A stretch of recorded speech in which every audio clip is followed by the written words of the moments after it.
TV조선 취재 기자들이 전하는 뉴스의 중심, 보도본부 한라인, 저는 신효섭입니다. 오늘의 핫 키워드부터 알아보겠습니다. 네, 첫 번째 키워드는 제발 무사입니다. 오늘 오전 남해안에 상륙한 제6호 태풍 카눈이 느리게 한반도를 관통하며 오늘 밤 9시쯤 서울을 지날 것으로 보입니다. 강한 비바람에 항공기, 열차 운행이 잇따라 취소됐고 일부 지역에선 10,000명 넘게 대피했습니다. 두 번째 키워드는 네 번째 소환입니다. 이재명 민주당 대표가 백현동 의혹과 관련해 피의자 신분으로 조사를 받기 위해 17일 검찰에 출석합니다. 지난 대선 이후 네 번째 검찰 출석인데 이 대표는 검찰의 이재명 죽이기라며 무도한 정권은 국민을 이기지 못한다라고 했습니다. 세 번째는 안 봐줬다 합니다. 검찰이 조국 전 법무장관의 딸 조민 씨를 입시 비리 혐의로 불구속 기소했습니다. 어머니 정경심 전 교수가 감옥에 있는 만큼 딸은 기소를 유예하지 않겠냐는 관측도 있었지만 검찰은 조 씨가 현재도 일부 혐의를 부인하고 있는 만큼 법원의 판단을 받는 게 맞다고 밝혔습니다. 네 번째는 3개월짜리 유죄입니다. 법무부가 정한 8.15 특별사면 대상에 문재인 청와대의 특별감찰반 감찰 무마 의혹을 폭로했다가 석 달 전에 실형이 확정된 김태우 전 서울강서구청장이 포함돼서 논란입니다. 민주당이 대법원 판결을 부인하는 반헌법적 행동이라고 비판하고 나서서 사면권자인 윤석열 대통령의 최종 결심 여부가 주목됩니다. 다음 키워드는 6호의 귀환입니다. 중국 정부가 곧 자국민들의 한국 단체 관광을 허용할 것으로 알려졌습니다. 2017년 사드 배치 보복 조치로 한국행 단체 비자 발급을 중단한 지 6년 5개월 만입니다. 6호로 불리는 중국 관광객들의 발길이 크게 늘어날지 주목됩니다. 마지막 키워드는 반성문 쓸게요입니다. 분당 서현역 흉기난동 사건 피해자 최원종이 오늘 검찰로 송치되면서 맨 얼굴을 드러냈습니다. 최원종은 피해자분들께 정말 죄송하다며 반성문도 쓰겠다고 했습니다. 피해자분들께 정말 죄송하고 지금 병원에 계신 피해자분들은 빨리 회복하셨으면 좋겠고 사망한 피해자분들께 애도의 말씀 드리고 반성문 지출 의향 있다고 하셨는데 네, 구치소 가서 쓸 계획입니다. 오늘 오전 남해안에 상륙해서 지금 한반도를 종단하고 있는 태풍 카눈 소식부터 전해드리겠습니다. 태풍 카눈이 근접해 있는 대구로 먼저 가볼 텐데요. 대구와 경북 지역은 오전부터 지금 많은 비가 내리고 있습니다. 취재기자 연결해 보겠습니다. 배상윤 기자, 현재 대구에 비 많이 내리고 있습니까? 네, 그렇습니다. 오전에도 비가 많이 내렸는데 오후에도 빗줄기가 점점 굵어지고 비바람도 강하게 몰아치고 있습니다. 지금 뒤에 이렇게 보시는 것처럼 이곳 신촌북로 전 구간에 차량이 전면 통제되기도 했습니다. 태풍 카눈은 오늘 낮 12시에 이미 대구를 지나갔고 오후 3시쯤에 안동 등 경북 북부 지역에 가장 근접할 것으로 예상됩니다. 태풍의 북상으로 대구와 경북 전 지역에 현재 태풍 경보가 내려져 있습니다. 태풍이 대구 경북에 근접하면서 피해 신고도 잇따르고 있는데요. 오전 7시쯤 달서구 성당동의 도로에 가로수가 쓰러졌고 오전 8시쯤에는 달서구의 한 학교 인근 배관에 역류되게 됐습니다. 어제 저녁 6시부터 오늘 낮 11시까지 대구에서 도로 침수 등 총 60여 건의 피해 신고가 접수됐습니다. 경북에서도 인명구조 신고가 잇따랐습니다. 오늘 오전 7시쯤 경북 청도에서 하천이 범람해 주민 1명이 구조되게 됐습니다. 또 오전 8시 반쯤 경산 지하차도에서 차량 한 대가 고립됐다 구조되게 됐습니다. 특히 오늘 오전 6시쯤 400년을 버틴 구미 천년기념물 반송 일부가 강풍의 영향으로 쓰러졌습니다. 태풍의 영향으로 오늘 대구와 경북에 있는 초중고등학교는 임시 휴업에 들어갔고 개학을 앞둔 학교도 개학이 연기됐습니다. 지난달 집중호우로 피해가 컸던 경북 예천 등에는 주민 대피 명령이 내려졌습니다. 대구 신천변에서 TV조선 배성윤입니다. 이어서 부산, 울산, 경남 상황 알아보겠습니다. 태풍의 오른쪽이죠. 이른바 이제 강한 바람이 부는 그 위험 반원이라고 하는 부울경 지역. 지금 피해가 속출했습니다. 소방 피해 신고만 400건이 넘는 것으로 파악이 됐는데요. 취재 기자 연결합니다. 하동원 기자, 아직도 부산 비바람이 지금 거셉니까? 네, 이곳 부산 광안리는 비바람이 거셌다가 오후 들어서는 잠시 소강 상태입니다. 태풍은 4시간 전쯤부터 이미 내륙으로 북상 중이지만 해안가에는 여전히 강풍과 높은 파도가 몰아치고 있습니다. 부산 광안리에는 집채만한 파도가 들이치면서 해안가 주변에 아파트 옆 일부 산책로가 침수돼 통제된 상태입니다. 높은 파도가 계속되면서 부산 마린시티 등 과거 태풍 때 월파 피해를 입은 지역은 초긴장 상태입니다. 부산 해수욕장 7곳도 태풍의 영향으로 입수가 금지된 상황인데요. 오늘 새벽 만취한 30대 남성이 바닷물에 들어갔다가 의식을 잃자 119 수상구조대가 출동해 구조하기도 했습니다. 부산에는 현재까지 순간 최대 초속 35m에 이르는 강풍이 불면서 공장 지붕이 날아가고 건물 유리창이 파손되기도 했습니다. 경남과 울산 지역에도 강풍과 함께 250mm가 넘는 폭우가 쏟아지면서 피해가 잇따랐습니다. 경남에서는 도로 곳곳이 침수되고 산사태로 도로 위에 흙더미가 쏟아져 교통이 통제되기도 했습니다. 현재까지 부울경에 접수된 소방 피해 건수만 400건이 넘습니다. 하지만 앞으로 최대 150mm 이상 비가 내릴 것으로 예상돼 피해가 더 커질 가능성도 있습니다. 부산 광안리에서 TV조선 하동훈입니다. 이어서 충청권 상황 알아보겠습니다. 이 태풍이 충청 지역을 지나면서 이 속도가 느려질 것이라는 그런 전망이 나오고 있는데요. 청주는 지난달 그 장마폭우 때 아주 큰 피해를 입어서 지금 걱정이 되는 그런 곳입니다. 취재 기자 연결하겠습니다. 김다로 기자, 충청권도 지금 비가 많이 오고 있습니까? 네, 아침부터 굵게 내린 빗줄기는 다소 가늘어졌지만 바람이 강해졌습니다. 이곳은 지난달 폭우로 무너진 임시제방 근처입니다. 당시 사고로 지하차도에서만 14명이 숨지고 청주 오송읍 일대가 물바다로 변했습니다. 아직까지 우려할 만한 수위는 아니지만 흙탕물이 흐르고 이렇게 다리 아래 도로가 통제됐습니다. 인근 주민들은 태풍 소식에 신경을 바짝 세우고 있습니다. 아직 오송읍 주민 67명은 대피소 생활을 하고 있습니다. 제가 오늘 오전 임시 대피소를 찾아 이재민들을 만났는데 얼른 비가 그치기를 바라는 마음과 함께 북상하는 태풍을 걱정하는 상황입니다. 낮 12시를 기해 대전과 충청 정지역에도 태풍 경보가 내려졌습니다. 태풍 카누는 오후 3시쯤 이곳 청주 남동쪽 60km 근처까지 북상합니다.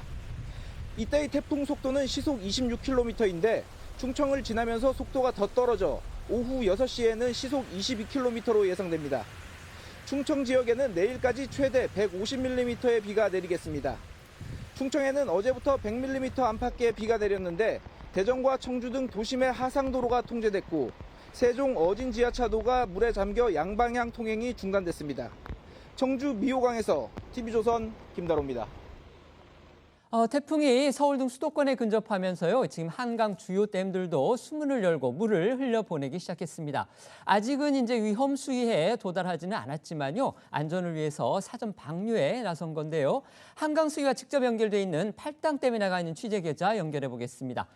조성호 기자, 지금 팔당댐은 방류량 어느 정도 되고 있습니까? 네, 서울과 인접한 이곳 팔당댐은 어제부터 수문을 열고 연신 물을 흘려보내고 있습니다. 제 뒤로는 물보라를 일으키는 모습도 보이는데요. 현재는 수문 5개를 열고 초당 1,550톤의 물을 방류하고 있습니다. 태풍 카눈이 서서히 수도권으로 근접하면서 한강댐들도 수위 조절을 위해 일제히 방류를 시작했습니다. 신천댐과 의암댐, 청평댐도 초당 180에서 300톤의 물을 흘려보내고 있습니다. 한강수력본부는 아직 수도권의 강수량이 많지는 않아서 만일의 사태에 대비한 사전 방류라고 설명했는데요. 기상청은 태풍 카눈이 저녁 8시 경기도 이천에, 밤 10시쯤에는 서울 지역에 가장 근접할 것으로 전망했습니다. 서울 등 수도권엔 모레 새벽까지 시간당 최대 100에서 200mm의 강한 비가 쏟아질 것으로 보입니다. 일부 지역에는 15에서 20m의 강한 바람도 예상되는데요. 구조물 피해와 함께 산사태에 주의하셔야겠습니다. 서울시는 오늘 아침부터 비상 1단계 근무에 나섰고 경기도도 어젯밤 9시부로 재난안전대책본부 비상단계를 1단계에서 3단계로 높여 만일의 상황에 대비하고 있습니다. 태풍은 오늘 밤 12시쯤 서울 북동쪽 약 40km를 지나쳐 북한으로 넘어갈 예정입니다. 지금까지 팔당댐에서 TV조선 조성호입니다. 들으신 대로 태풍 영향권에 있는 전국 각 지역에 지금 많은 비와 함께 강한 바람까지 불고 있습니다. 유례없는 태풍 카눈의 이 한반도 종단으로 안전에 비상이 걸린 그런 상황인데요. 맹소영 기상 칼럼니스트 모시고 자세한 얘기 나눠보겠습니다. 안녕하십니까? 네, 안녕하세요. 네. 먼저 이태 기자, 그 6호 태풍 카눈이요, 이 한반도 대륙을 남북으로 종단하는 지금 그런 유례없는 사례라고 해요. 어떻습니까? 맞습니다. 이 태풍 카눈은 오늘 오전 9시 20분쯤 경남 거제 부근에 상륙했습니다. 강도가 강해서 중으로 세력이 다소 약해졌지만 여전히 무시할 수는 없는 강한 비와 바람을 안고 있습니다. 카눈은 시속 31km 정도로 북상을 하고 있는데요. 오후쯤에는 충북 청주를 지나 밤이 되면 서울과 수도권을 관통할 것으로 보입니다. 한반도 전 지역이 현재 강풍 반경에 들어온 상태입니다. 다만 청주에 다다를 때쯤엔 시속이 26km 정도 속도로 느려질 것으로는 전망이 되고 있습니다. 네, 하지만 내륙 깊숙하게 태풍이 들어올수록 경로가 바뀔 가능성도 있습니다. 기상청은 카눈이 약 15시간 동안 내륙을 관통한 뒤에 북한으로 빠져나갈 걸로 내다보고 있는데요. 이렇게 되면 1951년 태풍 기록을 시작한 이래 처음으로 한반도의 남쪽 끝과 북쪽 끝을 종단하는 그런 태풍이 되는 거고요. 서울과 평양을 모두 통과한 태풍 역시 카눈이 최초가 됩니다. 그러니까 지금 전문가들의 또 기상 당국의 일반적인 그런 예보는 한반도를 이 카눈이 관통을 할 것이다. 남해에서 북으로 이렇게 결국 이제 종단을 할 것이다. 이렇게 지금 예상이 된 상황인데 그런 상황에서 또다시 경로가 좀 바뀔 가능성도 있다. 지금 이런 얘기인가요? 그러니까 여기서 그 태풍 진로의 기울기가 변수가 될 것으로 보이는데 이 기상청이 예측한 태풍 이동 방향을 이제 종합해 보면은 우리나라 기준으로 해서 위험 반원에 드는 곳은 부울경, 경기 동부, 강원 지역이 되는데 그런데 만약 이 태풍 이동 방향이 이 기상청 그 예측보다 이제 서쪽으로 더 기울어지게 되면은 서울 등 이 수도권도 위험 반원에 들 수 있습니다. 태풍 카눈은 오후 이 진행 방향을 북에서 북북 서로 틀면서 속도가 느려질 전망이고요. 다만 기상청은 이 태풍 진로 변동성과 별개로 이 수도권 어느 지역에서도 태풍 영향에서 안전하지 않다고 거듭 강조를 했습니다.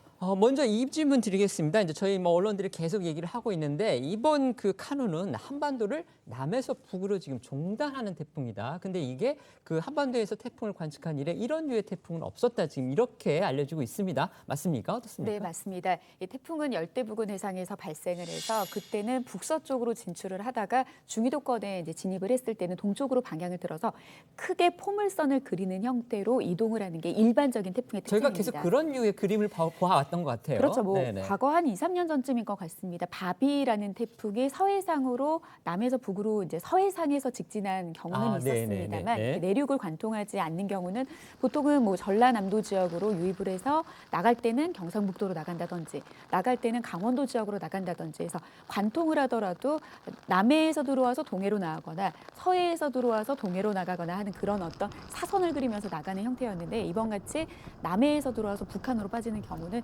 이번이 1951년 이후에 발생한 태풍 중에 유일하다라고 보셔도 될 것 같습니다. 네, 지금 저희 기자들이 그 리포트한 내용 중에서 이제 저희가 두 가지를 말씀드렸습니다. 이제 태풍의 경로가 바뀔 가능성 얘기를 했고요. 그다음에 이제 내륙으로 상륙을 하면서 어느 정도 지역을 지날 때는 속도에 혹시 변화가 있지 않겠느냐. 지금 이런 부분 저희 기자들이 보도를 해드렸는데 지금 칼럼니스트께서 보시기에는 그 속도와 그다음에 진로 변경 이 부분은 어떻게 지금 평가하십니까? 그 태풍이 발생했을 때 항상 정말 입버릇처럼 태풍의 경로가 유동적이기 때문에 네네. 계속해서 살펴봐야 된다라고 하는 이야기를 늘 했었었는데 정말 태풍의 경로가 유동적이다라고 하는 게 이번 카눈을 보면서 뼈저리게 좀 학습을 한 것 같습니다. 네. 그렇기 때문에 지금도 태풍이 서쪽으로 방향을 좀 틀지라고 하는 그런 여부를 좀 미리 예단을 하는 건 좀 어렵기는 합니다만 좀 조심스럽게 지금의 방향에서 약간씩의 동서로 이동하기는 해도 이렇게 북한 지역으로 향해서 빠져나가는 큰 기조는 변하지 않을 것으로 기상청도 예보를 하고 있고요.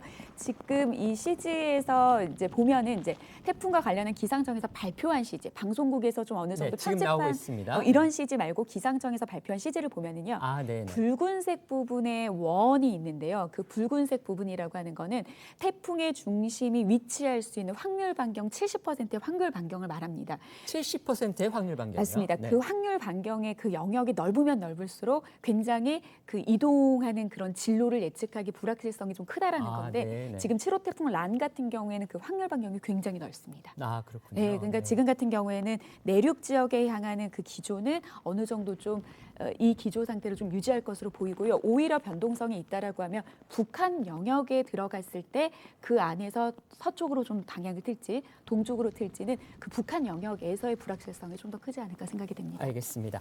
이번 태풍 여러 차례 전해드렸다시피 일본에서 이미 아주 큰 피해를 남겼습니다. 말씀드린 대로 이 강에서 중으로 그러니까 내륙에 상륙을 하면서 세기가 약해졌다고는 하지만 여전히 위력은 크다고 합니다. 네, 오후 12시 기준으로 카눈의 중심 기압은 980 헥토파스칼로 최대 풍속은 초속 29m로 전해지고 있습니다. 강풍 반경도 넓어서 한반도 전체가 카눈의 영향권 안에 든 상태인데요. 전국적으로 오늘 내내 강한 비와 바람이 지속되고 또 태풍 중심이 늦게 지날 예정인 중부지방은 내일까지 영향을 받을 전망입니다. 경기 북서부는 모레인 10일 새벽까지 비가 이어지는 곳도 있겠습니다. 어제 저희 뉴스9에서 전해드렸는데요. 지금 나와 있는 이태희 기자가 이 태풍 바람의 위력을 직접 체험을 했습니다. 저는 사실 영상으로만 봤는데도 정말 엄청나던데요. 그렇습니다. 이 최대 풍속이 초속 29m다. 이렇게 얘기하면 사실 잘 감이 안 오는 분들도 그렇죠. 계실 텐데요. 그래서 제가 어제 직접 카눈의 위력이 어느 정도일지 체험을 해봤습니다. 이 영상을 보시면요. 이 초속 10m가 넘어서자 난간에 놓인 종이 상자들이 나뒹굴기 시작했고요. 초속 20m에선 걷는 것이 어려워지고 저렇게 쓰고 있던 우산도 뒤집어져 버렸습니다. 초속 30m가 되니까요. 눈을 뜨는 것조차 쉽지가 않았고 간신히 잡고 있던 우산도 날아가 버렸습니다. 저렇게 난간을 잡고 있지 않으면 가만히 서 있는 것조차 힘이 들었습니다. 네, 실제로 카눈과 비슷한 풍속을 가졌던 이 지난 2012년의 태풍 볼라벤 같은 경우에는요, 이 교회 첨탑을 쓰러뜨렸고 또 지붕과 공중전화 박스까지 다 날려버렸습니다. 그리고 역대 가장 강력한 태풍이라고 했던 이 매미, 이게 이제 2003년에 상륙 당시에 초속 60m의 바람을 일으키면서 이때 이제 100명이 넘는 사망자와 실종자가 발생했고 약 4조 7천억 원의 재산 피해를 입힌 바 있습니다. 남부지방에서는요, 벌써부터 지금 피해 소식 속속 들려오고 있습니다. 네, 태풍 길목에 놓인 부산과 경남은요. 태풍 상륙 전부터 초속 30m의 강풍이 불면서 피해가 잇따랐습니다. 부산에서는 큰 나무가 쓰러져 전기가 끊기는 일도 있었고요.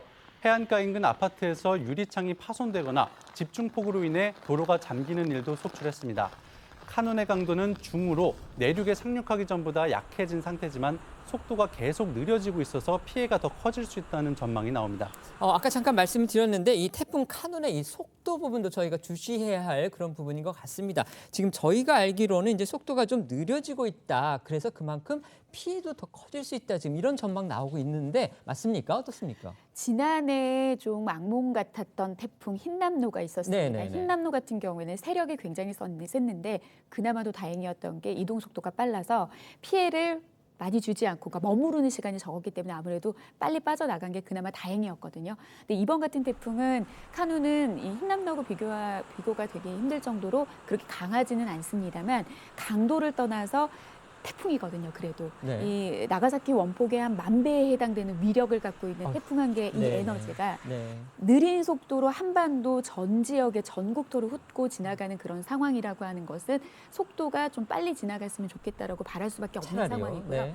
그리고 아마도 이제 태풍의 중심, 태풍의 눈이 어디에 위치해 있느냐에 따라 좀 중점적으로 보도를 하고 기상청에서도 발표를 하다 보니까 중심이 위치하고 있는 그 시점이 가장 위험한 시점, 가장 조심해야 되는 시점으로 많은 분들이 알고 계십니다.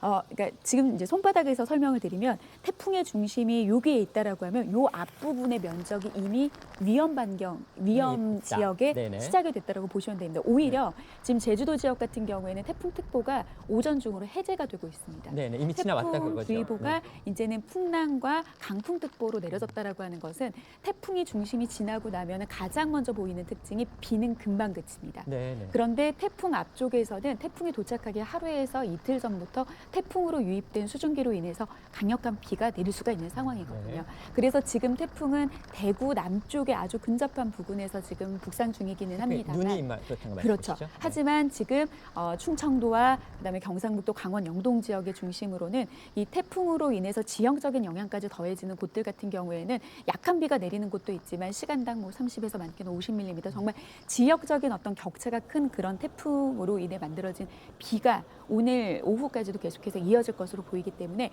이 중심의 위치도 굉장히 중요하기도 하지만 이미 전국권 제주도와 그리고 지금 호남, 지금 전남 지역 같은 경우에도 지금 맑은 날씨를 보이고 있는 지역들이 있거든요. 네. 그래서 태풍이 이제 올 것으로 예상되는 그 지역들이 지금이 가장 위험한 그런 상황들을 겪고 있다라고 좀 이해를 하시면 될 것 같습니다. 알겠습니다. 이 태풍의 경로가 이렇게 전례가 없었던 그런 거기 때문에요. 피해 규모도 과연 어느 지역에서 얼마만큼 날지 예측하기가 쉽지 않다. 지금 이런 얘기도 나오고 있다고 있다고 하죠. 그나마 이 태풍 카눈과 좀 닮은 것으로 꼽히는 게 이제 지난 2002년 8월에 우리나라를 이제 대각선으로 관통을 했던 태풍 루사인데 그때 루사의 경로는 이제 카눈보다 약간 이제 동쪽으로 치우쳐지긴 했지만은 당시 그 속도가 시속 18km, 그러니까 굉장히 좀 느린 속도로 이동을 네. 했기 때문에 우리나라에 당시에 21시간 가량은 머물렀다고 해요. 그러니까 느리게 이동하는 만큼 이제 피해를 더 많이 양산을 한 건데 이로 인해서 2명이 숨지고 또 재산 피해도 5조가 넘으면서 이 역대 가장 많은 피해를 낳았습니다.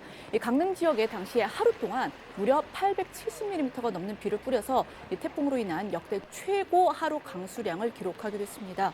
이렇게 루사가 역대 최악의 피해를 남긴 전례를 볼 때 내륙을 정말 이렇게 통과하는 종단하는 카눈이 위험한 이유이기도 합니다. 위험 지역에서 사시는 분들 그리고 또 이제 출퇴근을 해야 하는 분들 걱정이 크실 텐데 이 카눈 때문에 대피한 주민 벌써 10,000명을 넘겼다고 합니다. 네, 중대본은 오늘 오전 6시를 기준으로 11개 시도에서 1,300여 명이 마을회관이나 경로당 등으로 대피했다고 밝혔는데요. 대피 인원을 보면 경북 지역이 6천여 명으로 가장 많고요. 경남, 전남 등 순서입니다. 오늘 예정이 됐던 학교 등교도 대거 취소가 되거나 원격 수업으로 전환됐습니다. 특히 남부지방을 중심으로 휴업을 결정하는 학교가 계속해서 나오고 있는데요. 서울시는 오늘 시내에서 이 잼버리 스카우트 대원들을 상대로 예정했던 야외 프로그램을 모두 취소하기도 했습니다. 중대본은 태풍 위기경보 수준을 심각 단계로 격상을 하고 대응 3단계를 가동한 상태인데요. 태풍이 출근 시간대에 남해안을 지난 데 이어 퇴근 시간대에는 수도권을 지날 것으로 예보됨에 따라서 행정기관과 공공기관의 근무자들이 출퇴근 시간을 조정해달라고 당부했습니다. 민간 기업들도 상황에 맞게 출퇴근 시간을 조정하도록 요청했습니다. 대통령실을 비롯해서 정부 움직임도 전해주시죠. 네, 윤석열 대통령은 현재 전화나 서면 등으로 실시간으로 보고를 받으면서 태풍 대응에 주력하고 있는 걸로 전해지고 있습니다. 다만 그 현장 상황 대응이 중요한 시점에서 대통령 보고를 위해서 현장 지휘 책임자가 서울까지 이렇게 올라오는 건 대응 역량을 낭비하는 거라고 생각해서 오늘 중대본 회의를 윤 대통령이 직접 주재하지는 않았습니다. 한덕수 총리도요, 위험 지역에서 대피하지 못한 주민들은 없는지 지자체에서 살필 거를 지시했는데 목소리 들어보시겠습니다. 위험 지역에서 대피하지 못한 주민들은 없는지 다시 한번 살펴서 반드시 대피토록 해주시기 바랍니다. 필요하면 재난안전법에 따른 대피 명령과 강제 대피 조치 발동도 검토해 주시기 바랍니다. 이 태풍 카눈으로 항공기 결항도 늘고 있는데요. 오전 6시 기준으로 해서 이 제주와 김해공항 등에서는 300편이 넘게 결항이 됐습니다. 열차의 경우는 이 태풍 영향권인 남해안 일부를 중심으로 무더기로 지금 운행이 중단된 상태고 고속열차인 이 KTX, SRT 같은 경우에는 이 태풍 상황에 따라서 이제 서행을 하거나 아예 정차될 전망입니다. 카눈이 한반도를 빠져나가지 전까지 이제 피해를 줄여야 할 텐데 무엇보다 이제 철저한 대비 필요할 겁니다. 일단 지난달 폭우로 이미 산사태가 발생해서 아직 복구가 되지 못한 곳들도 많습니다. 2차 산사태 가능성과 주변에서 산사태가 일어났다면 선제 대피하는 게 가장 시급하고요. 또 도시에서는 바람에 날아갈 위험이 있는 지붕이나 간판 등은 미리 결박을 좀 하고 창문은 창틀에 단단하게 테이프 등으로 고정을 해두는 것이 좋습니다. 보통은 창문에 X자로 테이프를 붙이거나 이 신문지를 붙이면 파손 위험을 줄일 수 있는 걸로 알려져 있는데 그것보다는 이 빈틈을 없애는 게 더 중요합니다. 재난 전문가 설명 좀 더 들어보시죠. 만일 집에 계시면은 혹시라도 산사태가 났을 때 조금 안전할 수 있게 기둥 옆이라든가 아니면 흙이 창가에 있으시면 안 되거든요. 토사가 갑자기 들어올 수 있기 때문에 그렇죠. 창가에서 멀리 떨어진 곳에라도 계시면서 대응을 해야 되고 주변의 상황을 계속 유의하시면서 현장에서의 안전을 지키셔야 될 것 같습니다. 이 카눈이 한반도를 빠져나가려면 아직도 아주 시간이 많이 남아 있습니다. 지금부터라도 놓치지 않아야 될 이 카눈의 가장 위험한 요소는 과연 무엇일지 또 어떤 부분에 가장 중점을 두고 대비해야 할지 의견 한번 말씀해 주시죠. 이 태풍이라고 하는 것은 강한 바람 그리고 많은 양의 비를 동반하는 기상현상인데요. 참 이 태풍이 위험한 게 우리를 참 헷갈리게 만듭니다. 네. 바람이 불었다가도 사실 앞서 그 기자님께서 체험했던 그 바람의 강도가 태풍이 찾아왔었을 때 선풍기 바람처럼 일정한 일정하게 그 평균 바람들이 일정한 지역으로 불어주지가 않거든요. 네. 불었다 멈췄다 갑작스럽게 돌풍으로 순간적으로 많이 불고 하기 때문에 멈춘 지역에서는 순간적으로 맑은 하늘까지 드러나게 되면 태풍이 간 줄 알고, 비구름 같은 경우에도 장미꽃처럼 꽃 한 송이 꽃잎이 하나 떨어지게 되면 다른 꽃잎이 사실 다른 비구름이고요. 그 꽃잎이 또 떨어지게 되면 그 안에 중심을 맡고 있는 그런 여러 꽃잎들이 좀 비구름으로 이루어져 있는 형태가 좀 태풍인데, 지금 이제 오늘 자정까지 빠져나가기 전까지는 많은 지역에서 소강 상태를 보이는 지역이 있다 하더라도 계속해서 좀 주의를 놓지 말으셔야 되겠고요. 그리고 이 태풍은 앞서서 말씀드린 것 같지만 태풍 앞쪽에서 전면으로 폭넓은 지역에 비구름을 발달하지만 태풍이 지나가고 난 다음부터는 비는 언제 그랬냐는 듯이 그치고 굉장히 맑은 하늘이 드러납니다. 맑은 하늘에 절대 속으시면 안 됩니다. 태풍이 지나가고 난 다음에도 바람은 다음 날까지도 이어질 수 있고요. 지금 태풍특보는 오늘 자정쯤에 남쪽 지역을 태풍 중심에 빠져나가지만 태풍특보가 해제되는 시점 충청도 지역은 내일 새벽, 그리고 중부 지역 서울, 경기와 강원 북부 지역 같은 경우에는 내일 오전까지도 이 바람의 강도가 남아있기 때문에 계속 바람에 대한 피해를 좀 주의하셔야 되겠고요. 태풍이 소멸이 된다라고 하는 거는 태풍으로서의 자격의 이름표를 내려놓는다는 거지 갑작스럽게 어느 순간 순간이동하듯이 사라지는 건 아닙니다. 지금 한반도 주변의 정상적인 기압 배치를 굉장히 흔들어 놓은 상태이기 때문에 안정적으로 들어오기까지는 주말까지의 좀 변동성은 있으니까요. 계속해서 주변도 살피고 날씨 정보도 계속해서 꼼꼼하게 챙기셔야겠습니다. 어쨌든 지금 이제 예보에 따르면 내일 오전 정도까지는 일단 남한, 그러니까 북한으로 넘어가는 그런 상태이기 때문에 태풍은 이제 지나갈 거다. 그렇다면 태풍이 지나가면 태풍이 오기 전에 그 정말 견딜 수 없었던 폭염이 다시 오는 거냐, 이거 궁금해하시는 분들도 많거든요. 어떻습니까? 일반적인 자연의 섭리로 봤을 때는 8월 중순 정도가 되면 지금 입추도 지나고 말복, 또 오늘이 말복인 오늘 즈음이었던 걸로 알고 있는데요. 이렇게 말복이 지나고 나면은 더위의 기세가 꺾이기 마련이기는 합니다. 근데 지금 변수가 7호 태풍 란이 일본 남쪽 해상에서 지금 어디로 가야 될지 지금 고민하고 있는데, 지금 이제 중기예보라고 해서 오늘, 내일, 모레를 제외한 향후의 7일 날씨, 열흘 동안의 날씨 예보를 확인할 수 있는데, 이 열흘 예보상에서는 현재로서는 비 예보는 없습니다. 그 말은 즉 7호 태풍의 영향을 현재까지는 직접적인 영향을 보지 않는다라고 해석할 수 있는데요.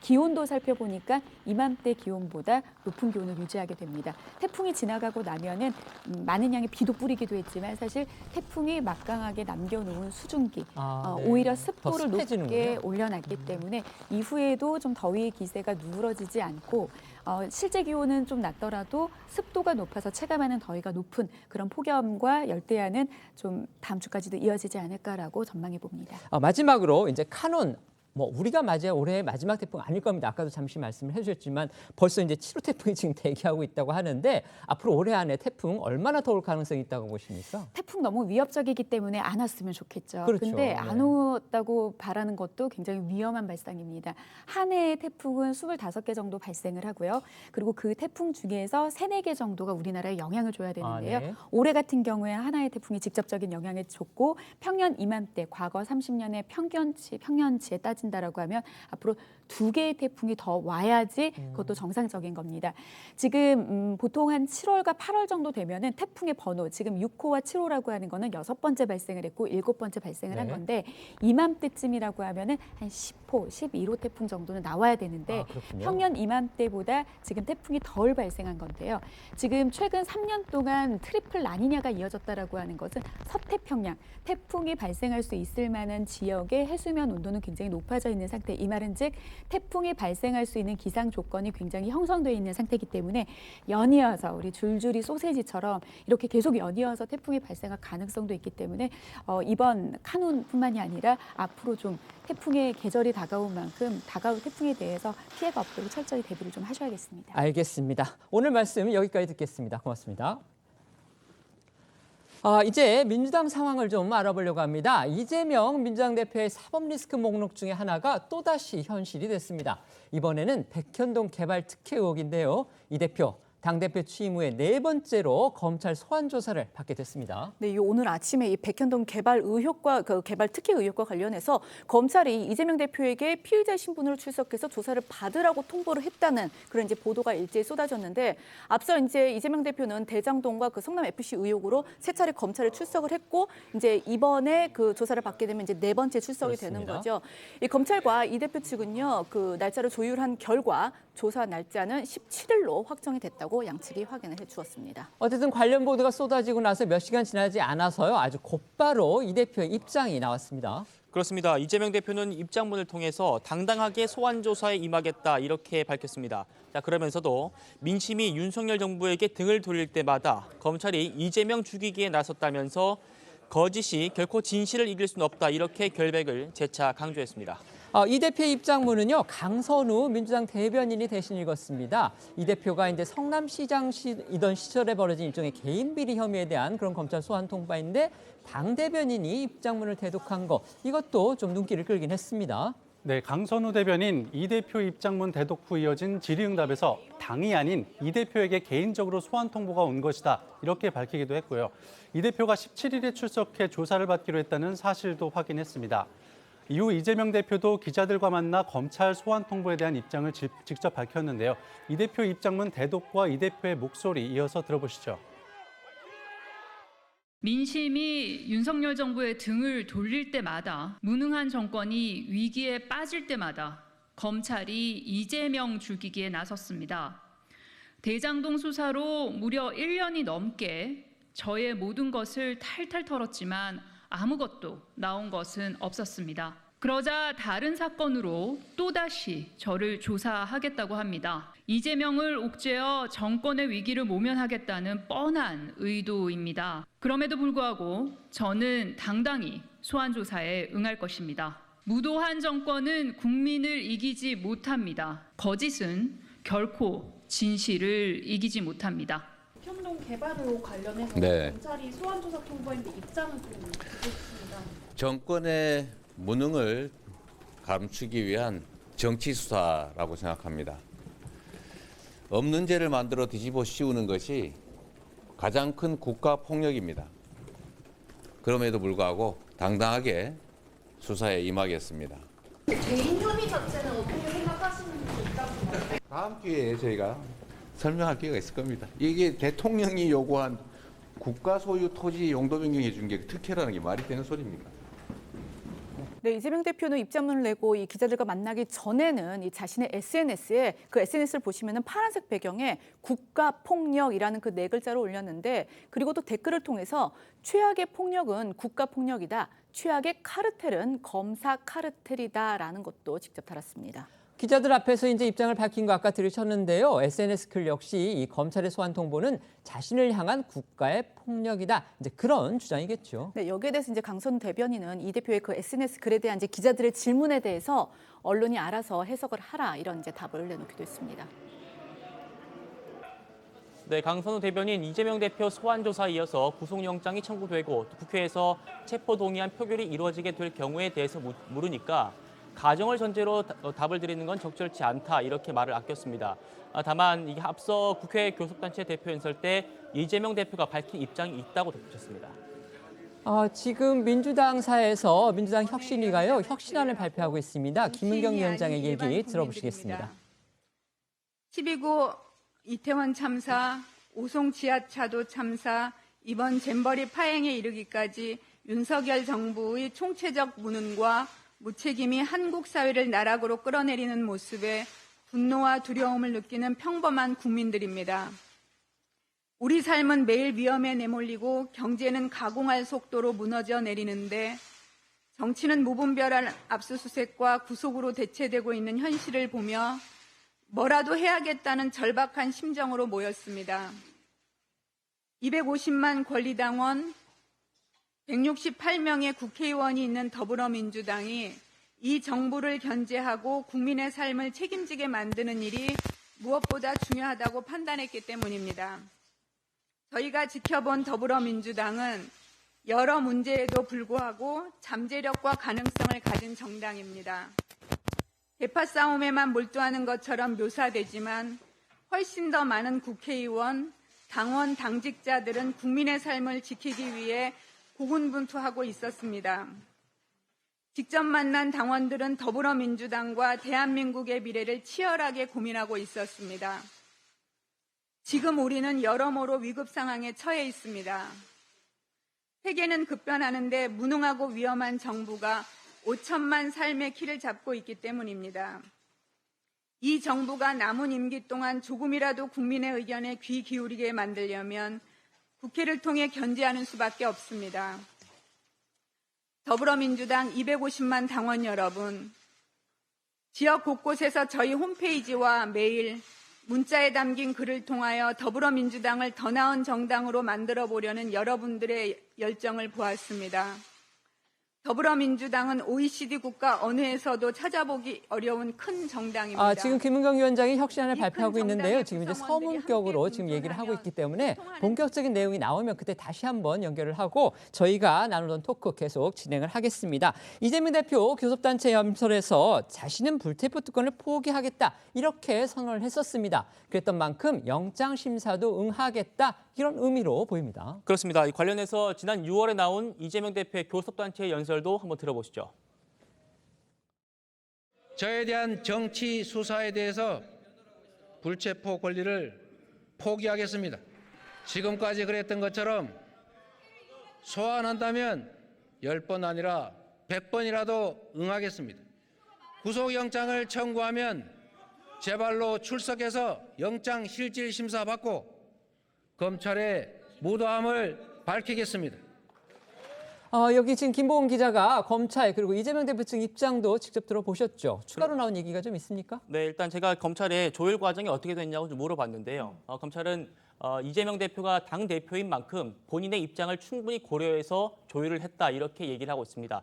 저희 취재로는 검찰은 당초에 소환 날짜를 굉장히 여유 있게 제시를 했다고 합니다. 그런데 꼭 일주일 뒤죠. 17일로 보통 좀 머지않은 날에 잡은 걸 보면은 이재명 대표 측도 이번 소환을 크게 문제 삼지는 않고 있는 것 같습니다. 아무래도 백현동 의혹은 대장동 사건과 함께 언론에도 꽤나 많이 알려진 사건이어서 이 대표 측이 준비를 꽤 많이 해둔 것 같아요. 백현동 사건의 핵심은 크게 두 가지인데요. 첫째는 이 백현동 아파트들이 저리를 찾아볼 수 없는 50m짜리 그 옹벽 아파트로 지어지지 않았습니까? 이게 성남시가 토지를 4단계나 종상향해준 덕분에 지어질 수 있었던 겁니다. 이게 특혜 아니냐는 건데 저희 취재로는 이 대표 측이 이게 준비를 많이 돼 있습니다. 아까 이재명 대표가 얘기를 했습니다만 박근혜 정부 국토부가 성남시에 요청을 해서 절충안을 만들었던 거다 이런 골자로 해명을 준비하고 있다고 하고요. 두 번째로 이 성남도시 개발공사가 왜 참여 안 했냐 이런 부분이 있는데요. 이 부분도 당시 백현동 사업을 도시개발 사업으로 진행을 하면 민간에다가 땅값을 1,200억 원을 줘야 했기 때문에 애초부터 성남도계공이 참여할 수 없는 단계였다. 이런 답변을 거의 완성을 해놓은 것 같습니다. 자, 그러면서도 이재명 대표의 변호인들은 저희 취재진에게 검찰이 이 대표를 야당 대표로서 너무 예우하지 않는다. 이런 비판도 하고 있습니다. 어쨌든 이재명 대표는 제1야당이자 원내 일당 당수의 신분으로 4번째 검찰 출석을 앞두고 있습니다. 전해드린 대로 이 대표 혐의는 여전히 전면 부인하고 있고 아까 이제 김보은 기자가 전해드린 것처럼 그런 답변서 내용도 준비하고 있는 걸로 보이는데요. 어쨌든지 간에 검찰과 이 대표 이른바 창과 방패의 대결 다시 치열해질 것으로 보이죠. 네, 무엇보다 검찰이 앞서 이재명 대표의 오른팔로 불리는 이 정진상 전 실장을 피의자 신분으로 소환 조사한 뒤에 이재명 대표 역시 피의자 신분으로 부르기로 한 것에 주목할 필요가 있습니다. 검찰 측은요, 앞서 정 전 실장을 조사한 다음에요, 이재명 대표를 소환 조사할 필요성이 있다고 판단했다. 이렇게 아주 이례적으로 또 공개적으로 밝히기도 했습니다. 네, 검찰은 이 대표가 성남시장이고 그리고 정 전 실장이 정책실장이던 시절에 성남시 분당구 백현동 옛 한국식품연구원 부지에 아파트를 짓는 과정에서 해당 시행사에 부지 용도 변경 등 특혜를 줬다고 보고 있습니다. 특히 로비스트로 지목된 김인섭 전 대표가 이 친분이 있던 이 대표와 정 전 실장에게 시행사의 요구를 전달하고 관철한 것으로 의심하고 있습니다. 관련해서 이 대표와 정 전 실장은 이 업무상 배임 혐의로 검찰에 피의자로 입건이 되어 있는 상태인데요. 검찰은 이번 소환 조사를 계기로 해서 이재명 대표를 강하게 압박하고 또 신병을 확보하기 위해 총력을 기울일 것으로 보입니다. 이재명 대표는 이 백현동 개발 특혜 의혹과 관련해서 이거는 이제 국토부의 요청과 협박 때문이었다 이렇게 이제 줄곧 혐의를 부인해 왔는데 그렇기 때문에 이제 이재명 대표가 이 검찰의 공격에 어떤 대응 카드를 꺼낼지도 주목이 됩니다. 그동안 혐의를 부인해왔던 이재명 대표 목소리 다시 한번 들어보시겠습니다. 그거는 국토부가 요청해서 한 일이고 공공기관 이전 특별법에 따라서 저희가 응할 수밖에 없는 그런 상황입니다. 국토부에 저희한테 다시 이제 일종의 압박이 왔는데 만약에 안 해주면 직무유기 뭐 이런 걸 문제 삼겠다고 협박을 해서 국토부가 요청을 했기 때문에 제가 계속 반려했고 나중에는 성남시에 최대한 이익을 확보하는 조건으로 국토부와 식품연구원이 요구하는 대로 법에 따라서 용도를 바꿔준 겁니다.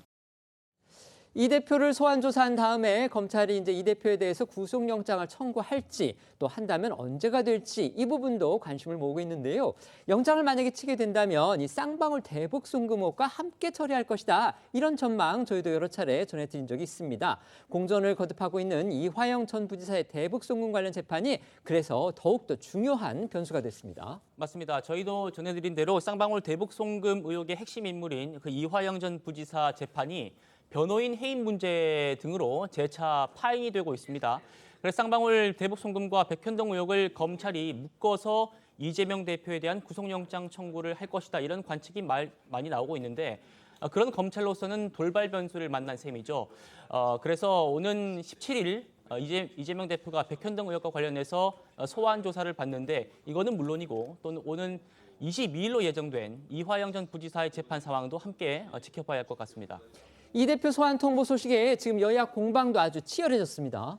네, 민주당 검찰 독재 정치 탄압 대책위는 입장문을 통해서 검찰이 대장동 성남FC 수사에 이어 대북 송금 수사도 난항을 겪자 백현동을 꺼내들었다고 비판했는데요. 역시 강선우 당 대변인이 읽었습니다. 들어보시죠. 대장동으로도 성남FC로도 안 되자 쌍방울 대북 송금으로 언론 플레이를 하더니 김성태 봐주기 의혹과 이화영 전 부지사 강압회유 논란으로 난항을 겪자 이번엔 백현동을 꺼내 들었습니다. 집착을 버리지 못한 채 또다시 야당 대표를 범죄자로 낙인 찍으려 한다면 그 책임은 온전히 검찰에 돌아갈 것입니다. 반면 국민의힘은 이재명 대표가 법 위에 군림하려는 행태를 보이고 있다고 했습니다. 들어보시죠. 민주당 이재명 대표가 백현동 개발 비리 의혹을 수사하는 검찰의 출석 통보 요청하기로 했습니다. 중대 비리 의혹의 당사자라면 조사에 성실히 임하는 것이 당연합니다. 그럼에도 이재명 대표는 대변인을 통해 마치 자신이 진실을 밝히는 투사라도 된 양 구구절절 볼멘 목소리를 전하더니 SNS에 국가 폭력을 운운하는 뻔뻔함까지 보였습니다. 일반 국민이라면 법 위에 군림하는 듯한 이런 행태를 상상이나 할 수 있겠습니까? 오늘 이재명 대표와 관련된 또 주목할 만한 재판도 있었습니다. 이 대표의 배우자인 김혜경 씨의 이른바 경기도 법인카드 의혹과 관련해서 유용 의혹과 관련해서 재판에 넘겨진 전 경기도청 공무원 배모 씨의 1심 선고가 내려졌습니다. 네, 이 경기도청 공무원 배 씨는요, 사실상 이 대표 그 배우자인 김혜경 씨의 수행비서 역할을 한 것으로 알려진 인물인데요. 배 씨는 이 민주당 대선 후보 경선이 한창이던 지난 2021년 8월 김혜경 씨가 마련한 중식당 오찬에서 민주당 관련 인상 3명의 식사비를 경기도청 법인카드로 결제해서 공직선거법상 이 기부행위 금지 위반 혐의를 받고 있습니다. 그러니까 이 당내 경선이 한창이던 때에 경기도 법인카드를 이용해서 식사를 대접을 한 거면은 결국 이재명 후보를 위한 정치적 기부 행위에 해당을 한다. 그렇게 보고 있고 또 이 배 씨가 대선 그 당시에 관련 의혹이 제기가 되니까 이 민주당 선거대책위 공보팀을 통해서 후보 가족을 위해 사적 용무를 처리한 사실이 없다라고 말을 해서 이것 또한 이 공직선거법상 허위 발언을 한 혐의도 받고 있습니다. 관련해서 배 씨가 중식 식당 식사비 법인카드 결제에 대해서 다른 경기도청 공무원에게 지시하던 목소리 그 녹취 파일로 공개가 되기도 했는데 들어보시겠습니다. 회원사가 카드 갖고 있어, 용약권. 그걸로 너 긁어서 금액만 나오면서 너 본 거 절대 비밀이야. 저거 뭐 얘기하지 말라고 그러고. 내가 갖고 있는 카드를 한 명만 할 거야. 사람일 거. 그러니까 나머지는 네가 정해. 오늘 열린 1심에서 배 씨한테 징역 10개월에 집행유예 2년. 결국 이제 유죄가 선고가 됐습니다. 법원이 혐의를 인정을 한 겁니다. 김혜경 씨도 이것과 관련해서 수사를 지금 받고 있는 그런 상황이기 때문에 김혜경 씨로서는 불리한 상황이 전개될 것이다. 이렇게 예상할 수도 있겠습니다. 그렇습니다. 이 재판부는 먼저 논란이 됐던 이 중식당 오찬에서 김혜경 씨가 민주당 관계자들한테 도움이 될 만한 사람을 소개해달라 이렇게 말한 정황을 비춰보면 배 씨가 식사비를 경기도청 법인카드로 결제한 거는 이재명 대표를 위한 기부 행위라고 판단을 했습니다. 또 이 배 씨가 김혜경 씨의 다양한 사적 업무를 처리해 왔는데 그런 사실이 없다고 단정적으로 말한 것도 이재명 대표의 당선을 목적으로 한 허위 사실 공표에 해당한다 이렇게 봤습니다. 또 특히 이 재판부는 이 배 씨가 허위 사실을 공표한 시점이 대선을 약 한 달 앞둔 때였고 배 씨가 김혜경 씨의 사적인 업무를 처리하면서 의약품을 전달한 사실 등은 명백한 증거들이 있는데도 김 씨가 아닌 본인이 직접 호르몬제를 복용했다 이런 식으로 거짓 진술을 구체적으로 했다면서 이건 죄질이 좋지 않다 이렇게 설명을 했습니다. 배 씨 측은 그동안 혐의를 부인해 왔습니다. 하지만 재판부 그 부인 결과를 모두 받아들이지 않은 그런 셈입니다. 네, 배 씨 측은 김혜경 씨와 민주당 인사들의 식사 자리는 선거법에서 정한 의례적인 행위에 해당한다면서 혐의를 부인해 왔었고요. 민주당 공보팀을 통한 입장 발표는 자신이 경기도청에 사적 채용된 것은 아니다 이렇게 어필하고 싶었던 것뿐이지 선거에 영향을 미칠 목적으로 허위 사실을 말한 것은 아니라고 주장해 왔습니다. 배 씨 측 변호인은 오늘 1심 선고 이후 취재진에게 별다른 입장을 밝히지는 않았습니다. 배 씨는 김혜경 씨의 개인 음식값을 경기도청의 법인카드로 결제하거나 또 이제 대리 처방을 받은 그런 혐의도 받고 있습니다. 이 부분은요 아직 검찰이 지금 수사 중입니다. 네, 검찰은 이 공소시효를 감안해서 그 배 씨의 공직선거법 위반 혐의만 먼저 우선 그 결론을 짓고 기소를 한 거고요. 배 씨가 그 김혜경 씨의 개인 음식값이나 이재명 대표 아들 병원비 등을 법인카드로 결제한 의혹. 그리고 이 대리 처방전을 발급받아서 김 씨에게 전달한 혐의 등은 아직 수사 중인 상황입니다. 관련해서 이재명 대표 아들 병원비 결제 당시 배 씨와 다른 경기도청 공무원의 대화도 녹취 파일로 공개가 됐는데요. 그것도 들어보시겠습니다. 신경 한 말씀만 부탁드리겠습니다. 카드 할부할까요? 아니면 그냥 할까요? 얼마 나왔어요? 얼마 하죠? 257만. 3개월 해주세요. 3개월 해주세요. 그 약이랑 증이랑 카드랑 신분증이랑 다 넣어서 경비실에 놔줘요. 알겠습니다. 사진 찍어서 나한테 보내줘요. 경비실 맡긴 거? 네, 알겠습니다. 말씀드린 대로 이재명 대표 배우자 김혜경 씨 역시도요 선거법 위반 혐의 등을 지금 받고 있습니다. 검찰은 김 씨에 대한 수사 역시 지금 진행을 하면서 계속 마무리를 짓지 않고 있는 그런 현재 진행형인 상황입니다. 그렇습니다. 검찰은 김혜경 씨를 사실상 배모 씨의 윗선으로 그렇게 보고 있습니다. 앞서 김 씨와 이재명 대표는 배 씨와의 사적 인연은 어느 정도 인정하면서도 법인카드 유용 의혹에 대해서는 선을 그었는데요. 직접 들어보시죠. 언론에 보도되고 있는 배모 사무관은 오랜 동안 인연을 맺어온 사람입니다. 오랜 인연이다 보니 때로는 여러 도움을 받았습니다. 공과 사의 구분을 분명히 해야 했는데 제가 많이 부족했습니다. 제 아내가 법인카드를 썼다는 것도 아니고 그 직원들이 법인카드 사용에 절차상 문제들이 있었다는 것인데 마치 제 아내가 법인카드를 쓴 것처럼 그렇게 하는 것은 좀 과하긴 하지만 그러나 그것조차도 그런 논란을 야기한 것조차도 저희 불찰이고 관리 부실이기 때문에 다시 한번 사과드립니다. 백현동 의혹을 수사 중인 검찰이요 이재명 대표를 피의자 신분으로 소환 통보했고 오늘 17일로 지금 조사가 이루어지는 걸로 그렇게 확인이 됐습니다. 이 대표는 여전히 혐의를 전면 부인하고 있고요. 국가폭력이다, 정치 탄압이다 이렇게 아주 강하게 반발을 하고 있습니다. 그렇다면 검찰이 과연 이 대표를 통해서 어떤 부분을 확인해야 이 대표의 혐의를 특정을 하고 그다음에 영장 청구까지 갈 수 있을지 이 부분 사실 궁금합니다. 어떤 부분이 변수가 될까요? 일단 과연 특혜가 있었느냐 그게 가장 핵심일 텐데요. 일단 이재명 대표의 입장은 특혜는 없었다는 것이고 검찰 입장에서는 이제 김인섭 씨를 통해서 특혜가 있었다는 입장이기 때문에 이 부분을 놓고서도 이제 창과 방패와 같이 어떤 그 이제 진술과 또 진술하지 않으려고 하는 사람들 간의 어떤 모종의 어떤 갈등들이 보이게 될 것이라고 판단이 되는데요.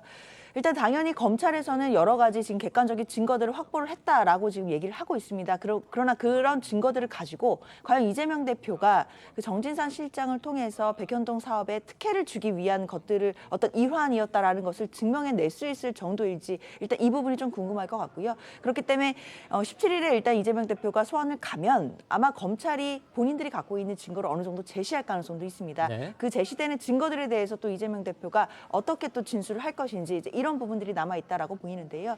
결국에는 백현동 특혜 의혹건 하나만 가지고 구속영장을 청구하기는 검찰로서도 부족해 보인다고 생각할 수 있을 것 같아요. 그래서 결국에는 쌍방울 건과 관련해서 합쳐서 구속영장을 함께 청구할 가능성이 높기 때문에 일단 백현동 건은 진행되는 건 좀 자세히 지켜봐야겠습니다. 네, 간단하게 이제 법률가시니까 그 부분만 여쭤볼게요. 그 어떤 김혜경 씨의 그 법인카드 사용 의혹과 관련해서 배모 씨가 1심에서 징역형의 그 집행유예형을 받았습니다. 어쨌든 유죄입니다. 그렇다면 지금 아직 수사가 마무리되지 않은 김혜경 씨의 수사와 관련해서 김혜경 씨도 그럼 사법 처리할 가능성이 높아졌습니까? 간단하게 부탁드립니다. 일단 수사 중이니까요. 수사 결과를 봐야겠지만 일단 배모 씨가 일단 유죄 취지 판결을 받은 것이고 물론 1심 판결이긴 하지만 유죄 판결을 받은 것이기 때문에 수사기관으로서는 당연히 그 배모 씨의 윗선으로 지목되고 있는 김혜경 씨에 대해서도 수사 속도를 낼 것으로 보입니다. 낸다고 한다면 뭐 기소 가능성도 있는 것이기 때문에 재판 과정도 지켜봐야겠습니다. 알겠습니다. 이재명 대표 부분 한번 말씀해 주시죠. 백현동 의혹과 관련해서는 사실 검찰이 이미 선거법 위반,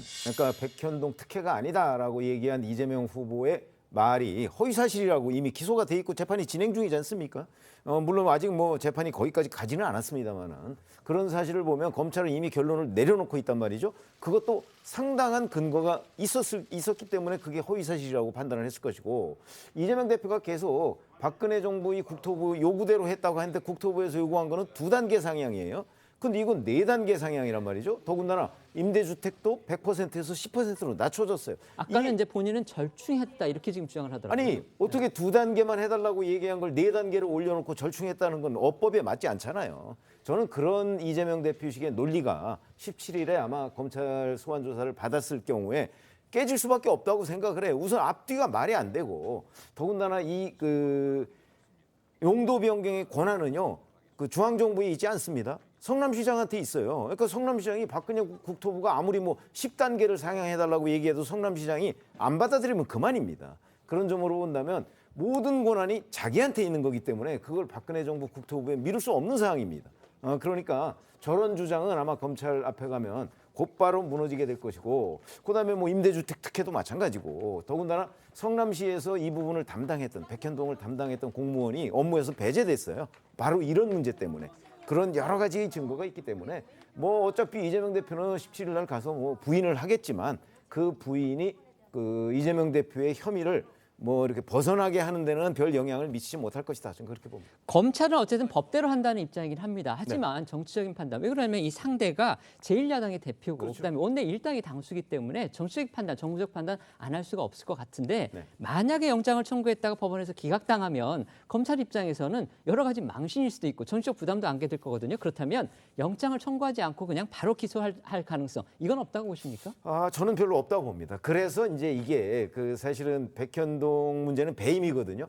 이 배임은 배임죄 자체에 대해서 논란이 있어요. 배임이냐 아니면 뭐 정책적 고려냐 뭐 이런 논란이 있어요. 공무원들의 어떤 정책 결정이기 때문에. 그렇죠. 그 정책적 판단일 수 있거든요. 그래서 논란이 있기 때문에 그래서 거기에 대한 담보 장치로서 저는 대북송금 쌍방울 문제하고 묶어서 청구할 가능성이 있다고 보는 거죠. 네, 아까 저희가 현장 연결하고 난 다음에 시간 관계상 저희가 전해드리지 못했는데요. 지금도 아마 하고 있나 봅니다. 그런데 그 민주당의 혁신위가 지금 혁신안이라는 거를 내놨습니다. 골자를 좀 말씀을 드리면요. 당초 저희가 관심을 가졌던 게 크게 2가지 사안이었죠. 바로 대의원제를 어떻게 바꾸느냐 하는 문제, 그다음에 공천 룰을 변경을 하느냐 이제 이 부분이었는데요.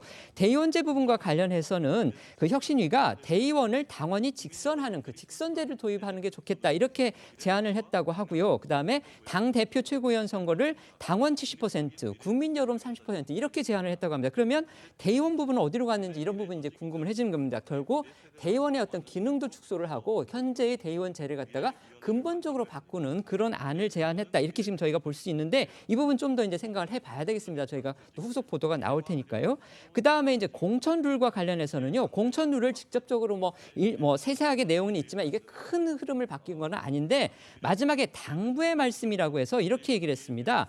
수차례 의원직을 역임하시고 의회직과 당직을 두루 맡으면서 정치 발전에 헌신하신 분들 중에서 이제는 후진을 위해 용태를 결단하신 분들은 당의 미래를 위해 과감히 나서주시기 바랍니다. 그러니까 중진들한테 용태의 권유를 한 걸로 이렇게 볼 수가 있겠죠. 그다음에 현역 의원은 아니지만 여러 차례 의원 역임하신 분들, 후진을 위해서 길을 열어주실 만한 분들인데도 다시 출마를 준비하는 분들 역시 당의 미래를 위해서 불출마 결단을 내려주시고 당을 위해 헌신해 줄 것을 요청합니다. 이렇게 얘기를 했습니다. 여기서 보통 중진이라고 하면 저희가 보통 이제 전현직 3선 이상의 중진들을 말하기 때문에 결국 중진 용퇴련을 어떤 룰에 박지는 않고 그러니까 당헌이나 당규에 박지는 않고 어떤 혁신위가 당에 제안을 하고 당부를 하는 식으로 결국 중진 용퇴련을 꺼내기는 한 겁니다. 자, 어떻게 평가하십니까? 글쎄요. 앞에 이제 우선 중진 용태론부터 얘기하면 사실은 중진 용태론이라고 할 때 실제 그 해당 당사자들은요. 나는 해당이 없다고 생각할 가능성이 대단히 높습니다. 나는 아니다 이러고. 나는 아니라고 생각을 하는 거죠. 너는 몰라도. 그렇죠. 그게 원래 그 정치인들의 아주 편리한 사고방식이거든요. 그렇기 때문에 더군다나 이걸 강제하지 않는 한, 강제하면 반발할 텐데 지금 강제 안 하고 권고 정도 했다? 그러면 아마 대부분의 중진들은 이런 제안에 대해서 못 들은 척할 가능성이 저는 경험상 대단히 높다고 판단을 하고 그다음에 저렇게 이제 대의원 당원 직선제에다가 그다음에 전당대회에서 대의원의 역할을 완전히 빼버렸잖아요. 그럼 저 문제는 당장 그럼 뭐 대의원제를 사실상 없애는 거나 거의 마찬가지의 효과를 가져오거든요. 전당대회 같은 데서 대의원이 영향력을 발휘하지 못하면 그거는 박광훈 원내대표조차 반대했던 내용 아닌가요? 그렇게 보면 저것도 아마 이재명 지도부가 받아들이는 데까지는 저걸 전폭적으로 수용하는 데까지는 굉장히 어려움이 있을 것이다. 우여곡절이 있을 것이다. 그렇죠. 그런 점에서 본다면 지금 김은경 혁신위가 저렇게 혁신안 제안한 거는 김은경 혁신위가 뭐라도 하고서 종료를 해야 될 거 아닙니까? 저는 아마 그런 정도의 상징적 의미가 오히려 더 강하다 이렇게 생각합니다. 네. 말씀해 주시죠. 사실 대의원제 폐지에 대해서는 당내에서도 많은 의견들이 있었습니다. 그러나 적어도 폐지는 아니어도 대의원제 자체에 대해서 구조적으로 개선이 필요하다는 데에서는 많은 공감대가 있었던 건 사실이고요. 그렇기 때문에 오늘 나온 것 중에 당대표와 최고위원의 권리당원 1인 1표 투표로 70대 그리고 국민 여론조사 30% 그러니까 7대3으로 선출하겠다는 그 규정 자체는 받아들여지게 된다면 또 민주당 입장에서는 또 새로운 길을 가는 것이기 때문에 굉장히 또 의미가 있을 것이라고 평가가 됩니다. 그만큼 대의원제에 대해서는 지금 역사적으로 그것이 분명 의미는 있지만 지금 현실에 맞게 또 구조적으로 개선될 필요가 있다라는 점을 어느 정도 혁신위가 이야기를 했다라고 보고요. 특히 선출직 공직자 하위 20%에게 지금 현재도 20% 감산이 있는데요. 그것을 좀 더 확대해서 30% 하위 30%까지도 지금 감산 규칙이 적용되도록 확대가 됐습니다. 만약에 이것을 받아들이게 된다면 선출직 평가위원회에서 선출직 그 어떤 국회의원들의 점수가 하향으로 받은 사람들 같은 경우에는 내년 공천이 좀 위태로워지는 상황이 됩니다. 이런 부분 같은 경우에는 제대로 일하지 않는 국회의원들에 대해서도 민주당이 평가를 하겠다라는 또 혁신의 방침이기 때문에 이 두 가지에 대해서는 나름대로 의미를 부여할 수 있을 것 같고 중진 용태론에 대해서는 사실 조금 더 강한 이야기들이 나올 수 있었을 것 같은데 지금 이번에 혁신위에 대한 어떤 여러 가지 논란들 속에서 현실적으로 나올 수 있는 정도의 용태론 정도가 나온 게 아닌가라는 아쉬움은 있습니다. 아마 이거는 계속 후속적으로 그 민주당 안에서 움직임들 그다음에 논란들이 벌어질 테니까요. 저희가 내일 방송에서 충분히 다룰 수 있을 것 같습니다. 어제도 잠시 저희가 다뤘던 사안이죠. 민주당이 그제 후쿠시마 오염수 관련해서 국회 간담회를 열었습니다. 그런데 거기에 어린이들을 참석을 시키고 이들을 또 활동가라고 부른 거 이걸 두고서 정치권 공방이 계속되고 있습니다. 네, 그때 이제 말씀해 주신 것처럼 엊그제 지난 8일이었죠. 그러니까 민주당이 그 국회 당대표실에서 가진 이 후쿠시마 오염수 방류 저지 간담회는요. 유치원생인 2017년생 어린이를 비롯해서 초등학생과 고등학생 등이 발언자로 참석을 했었습니다. 민주당은 이 어린이 참석자들의 이름을 한 명씩 부르면서 활동가라고 소개를 하기도 했습니다. 물론 이제 미래 세대의 목소리를 직접 듣겠다라는 취지라고는 했지만 이제 여권에서는 어린아이들을 후쿠시마 괴담 선동에 대놓고 이용한다라는 비판이 나왔거든요. 이 간담회 영상 잠시 보고 오시겠습니다. 어린아이가 무얼 하냐고 하지 마세요. 내가 제일 싫은 건 우리나라 대통령이 핵 오염수를 바다에 버리는 걸 찬성했다는 거예요. 일본에 나라를 갖다 바치려고 하십니까? 제발 선 좀 넘지 마십시오. 여당에서는요, 이재명 대표를 비판하는 목소리가 또 나왔습니다. 그렇습니다. 국민의힘 김기현 대표가 직접 SNS에 올렸는데요. 아직 정치적 판단력이 성숙하지 않은 아동들을 이렇게 홍위병으로 내세워도 되는 거냐? 이건 아동학대에 해당한다. 어린이를 정치 선동의 도구로 삼는 짓은 북한 노동당이나 하는 건데 이걸 대한민국의 절대 다수 정당이 하고 있다. 이렇게 얘기를 했습니다. 민주당은요, 되레 김 대표가 사과해야 된다. 또 이렇게 주장하고 나섰습니다. 네, 오늘 민주당 정책조정회의에선 국민의힘 김기현 대표를 향해서 막말로 상처받은 어린이 활동가들에게 사과하라는 요구가 나왔습니다. 고민정 최고위원은 어제 한 방송에서 오염수 간담회에 어린이가 참여한 것은 충분히 할 수 있는 부분이라면서 여당이 정쟁화하고 있다고 비판했습니다. 야당 목소리도 듣고 오겠습니다. 저도 그림을 받았는데요. 평화로운 제주 바다를 지키고 싶다. 이 그림입니다. 너무 예뻐서 제가 오늘 가져왔는데요. 그런데 국민의힘 김기현 대표는 후쿠시마 오염수 방류를 막아내겠다라고 하지는 못할 망정 어린이 활동가들을 홍위병 운운하며 패배했습니다. 나이가 어리다는 이유 하나만으로 막말을 일삼은 김기현 대표는 상처받은 아동 청소년 활동가들에게 즉시 사과하시기 바랍니다. 국민의힘에서 무엇 때문에 그렇게까지 심하게 지적을 하는 의도가 뭔지가 참 궁금하기도 한데 저는 충분히 할 수도 있는 부분이라고 생각해요. 여권에서는 과연 어린이들이 자신의 의지로 행사에 나왔을까? 혹시 누가 시켜서 나오고 또 발언도 한 거 아니냐? 이런 식의 의문도 제기했습니다. 이에 대해서요, 이른바 어린이 활동가들의 그 엄마들이 또 입장을 밝혔습니다. 그 어린이들의 부모가요, 대부분 그 정치하는 엄마들이라는 모임에 소속이 돼 있는데, 그래서 이들은 이제 어제 누가 시켜서 이 간담회에 참석했다는 거 아니냐 이런 이제 평가에 대해서 당사자, 그러니까 그 어린 자녀들의 견해를 물었다면서 어린이들의 말을 전했는데요. 몇 가지 좀 전달을 해드리자면, 한 어린이 같은 경우에는 믿지 말라고 해 어쩌라고라는 반응을 보였다고 하는데, 그러니까 우리가 자발적으로 나갔는데 못 믿는다 이제 그런 뜻으로 말을 한 것 같고요. 또 함부로 판단하지 말라, 내가 나오고 싶어서 나온 거다라고 말한 어린이도 있었다고 합니다. 이 정치하는 엄마들 소속 부모들은 어린이 활동가의 정치적 견해를 무시하고 어린이를 수동적, 비자발적 존재로 폄훼한 국민의힘은 즉각 사과를 하라면서 이 세대를 편가르고 갈등을 조장하고 이 정쟁에 악용하는 세력은 다름 아닌 국민의힘이다라면서 이 여당을 비판하기도 했습니다.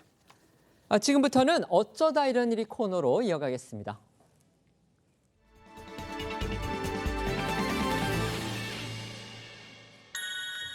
첫 번째는 안 봐줬다입니다. 조국 법무부 장관의 딸 조민 씨가요, 거의 재판에 넘겨졌다는 그런 속보가 전해졌습니다. 네, 조민 씨가 입시 비리 혐의로 재판에 넘겨진 건데요. 이 검찰은 조 씨를 허위 작성 공문서 행사, 업무 방해 그리고 위계 공무 집행 방해 혐의로 불구속 기소를 했다고 밝혔습니다. 이 검찰 관계자는 조 씨가 이 입시 비리 혐의에서 주도적 역할을 해서 이게 이제 가담 정도가 아니라 그 가담 정도가 중할 뿐 아니라 또 진술이 일관되지 않고 일부 혐의를 부인하고 있다고 이번 그 기소를 이제 부연 설명을 했는데요. 또 공범에 대한 재판이 진행 중이기 때문에 결국 법원에서 이 사법 판단을 받는 게 맞는다고 판단을 했다 이렇게 덧붙이기도 했습니다. 공소시효 만료가 보름 정도 남아 있었습니다. 검찰 약간 서둘러서 지금 기소를 한 겁니다. 애초에 공소시효는 2021년 6월 10일이었습니다만 공범인 정전 교수가 2019년 11월 관련 혐의로 기소되면서 유죄가 확정된 지난해 1월까지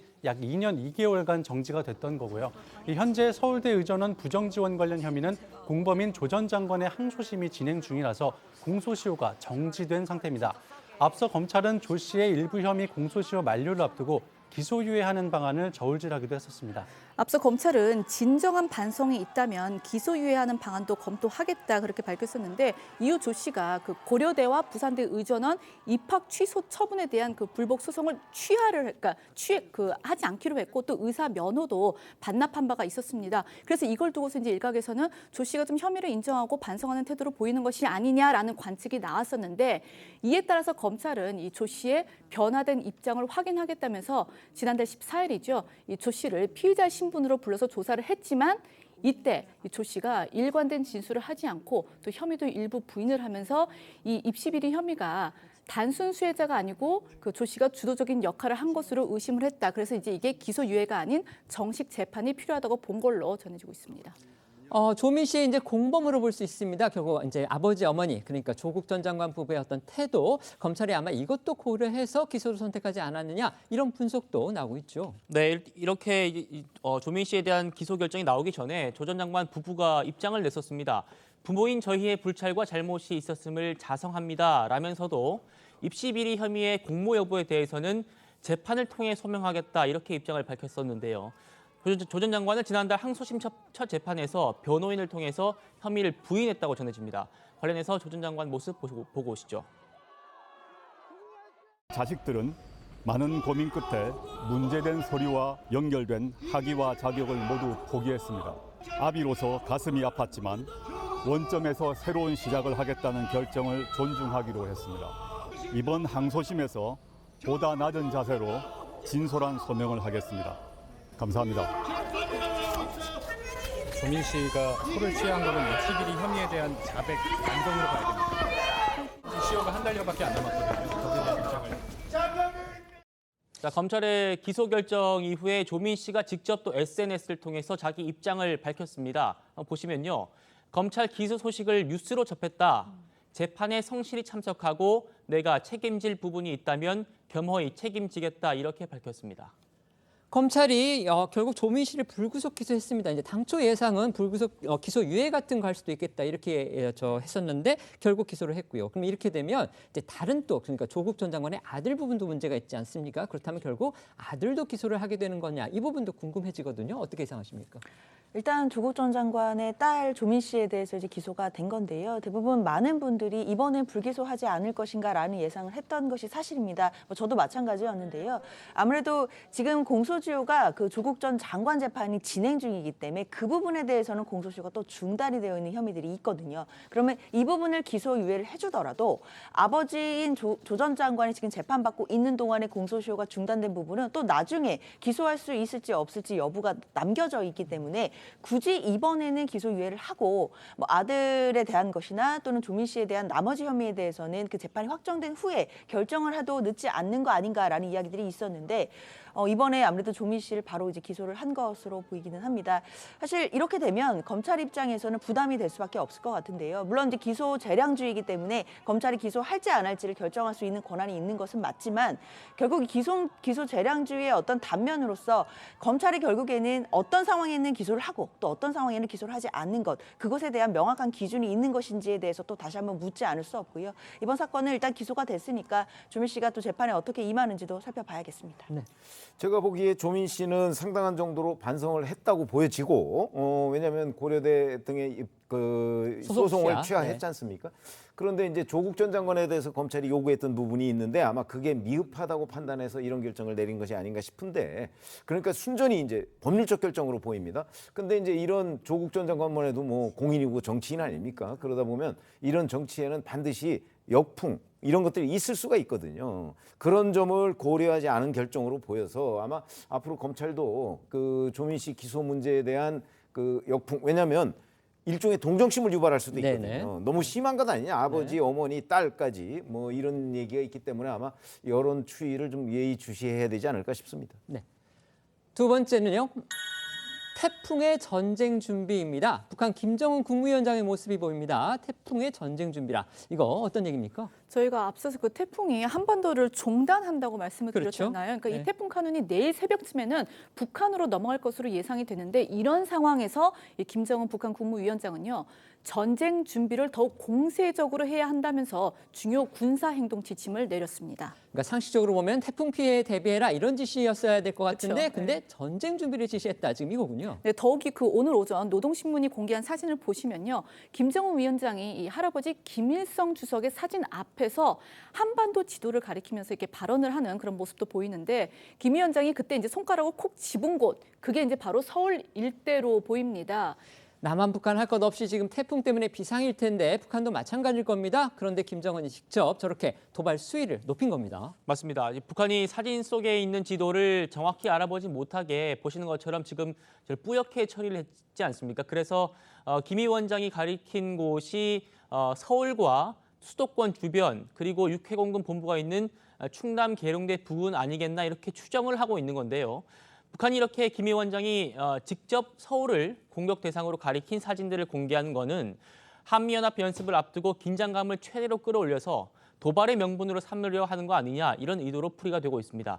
과거에 서울을 위협했던 북한의 발언들도 다시 한번 들어보시겠습니다. 여기서 서울이 멀지 않습니다.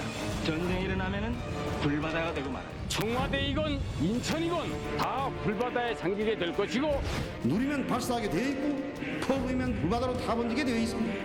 백령도나 연평도는 물론 서울까지도 불바다로 될 수 있다는 것을 명심하고 북한이 공개한 사진 중에는요, 김정은 위원장이 할아버지 김일성과 아버지 김정은의 사진을 양 옆에 걸고 가운데 앉아 회의를 진행하는 모습도 있어 눈길을 끌었는데요. 노동신문에 따르면 김 위원장은 날로 엄중해지고 있는 조선반도 안전 상황을 더욱 엄격히 통제 관리해야 한다면서 가속적으로 강화되고 있는 우리의 전쟁 억제력을 더욱 실용적으로 공세적으로 확대하고 효과적으로 운용해야 한다고 강조했다고 합니다. 세 번째는요, 암투병 중이었다입니다. 가수 윤도현 씨의 모습이 보이는데 윤 씨가 이 암투병을 알았다, 지금 이런 얘기입니까? 네, 이 대한민국 대표 록밴드 YB를 이끌고 있는 가수 윤도현 씨가 남몰래 무려 3년간 암투병을 하다가 완치됐다는 그 깜짝 근황을 전해서 모두를 놀라게 했는데요. 윤도현 씨는 오늘 새벽 SNS에 이렇게 알렸습니다. 드릴 말씀이 있어서 야심한 밤에 이 용기를 내어 말씀드린다. 이렇게 하면서 이제 암투병 사실을 밝힌 건데 그 시기가 이제 지난 2021년이었습니다. 이 건강 검진을 받은 후에 암 진단을 받은 윤도현 씨는요. 당시 정말 놀랐지만 이 받아들이고 치료를 열심히 시작을 했다. 그러면서 2주간 약물 치료를 받았지만 실패해서 이 방사선 치료 결정 후 한 달 좀 모자라게 매일 아침 병원에 가서 힘들게 치료를 했다 이렇게 고백을 했습니다. 네, 갑작스러운 소식보다 더 놀라운 거는요. 윤도현 씨가 3년 가까운 시간 동안 투병을 해오면서 팬들과 지인들은 물론이고 부모님에게도 최근에 그 사실을 알렸을 정도로 자신의 암투병 사실을 숨겨왔다는 겁니다. 이에 대해서 윤도현 씨는 암이라는 말을 듣는 순간 앞이 깜깜해졌지만 세상에 알리지 않기로 했다 이러면서 팬분들은 충격도 받으실 것 같고 또 천하의 윤도현이 암이라니 저희 부모님께도 알려드린 지 얼마 되지 않았습니다라고 밝혔습니다. 그러면서 태어나서 죽음이라는 걸 처음으로 진지하게 고민을 했다. 몸이 힘들어도 억지로 웃어보고 또 스케줄을 견뎌보기도 하면서 참 많은 교훈을 얻었던 시간이었다라고 투병 과정을 회상했습니다. 실제로 윤도현 씨는요, 2021년 암 진단을 받은 후 정상적으로 스케줄을 소화하면서 치료를 받은 것으로 알려졌는데요. 2022년에는 YB 전국 투어 콘서트를 비롯해서 여러 뮤직 페스티벌, 뮤지컬, 그리고 거기에 지난해 5월부터는 라디오 진행까지 맡기도 했습니다. 윤도현 씨의 최근 활동 모습 잠시 보고 오시겠습니다.